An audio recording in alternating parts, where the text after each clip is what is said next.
आणि एकीकडे राष्ट्रवादी काँग्रेसच्या विलीनीकरणाच्या चर्चा सुरू आहेत, त्याबद्दल काय होणार याची शाश्वती नाहीये।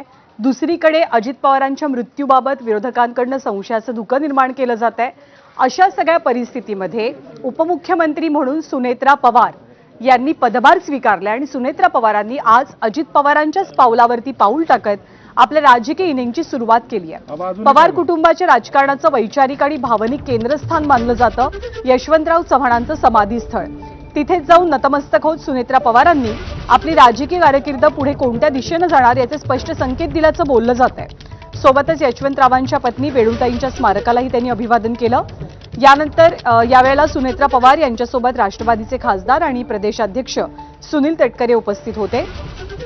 माजी खासदार आणि पवार कुटुंबियांचे निकटवर्तीय श्रीनिवास पाटील सुद्धा सुनेत्राताईंच्या सोबत होते।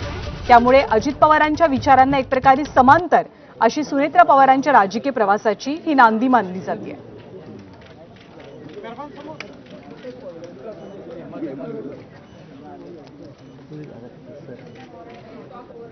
तर सुनेत्रा पवार यांनी आपली राजकीय इनिंग सुरू करण्यापूर्वी यशवंतराव चव्हाण यांच्या समाधीस्थळाला जाऊन भेट दिली। तिथे त्या नतमस्तक झाल्या।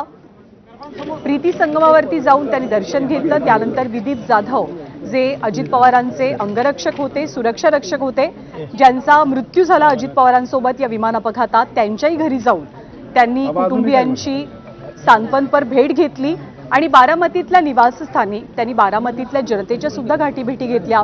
कारण बारामती सुद्धा एक प्रकारे पवार कुटुंबाचं एक कुटुंब आहे, तो केवळ त्यांच्यासाठी मतदारसंघ नाहीये। त्यामुळे प्रीती संगमावरती जाऊन आधी दर्शन घेतलं, मग विदीप जाधवांच्या घरी त्या गेल्या, परत सांत्वन केलं आणि बारामतीतल्या निवासस्थानी सुद्धा त्या आपल्या मतदारांना भेटल्या।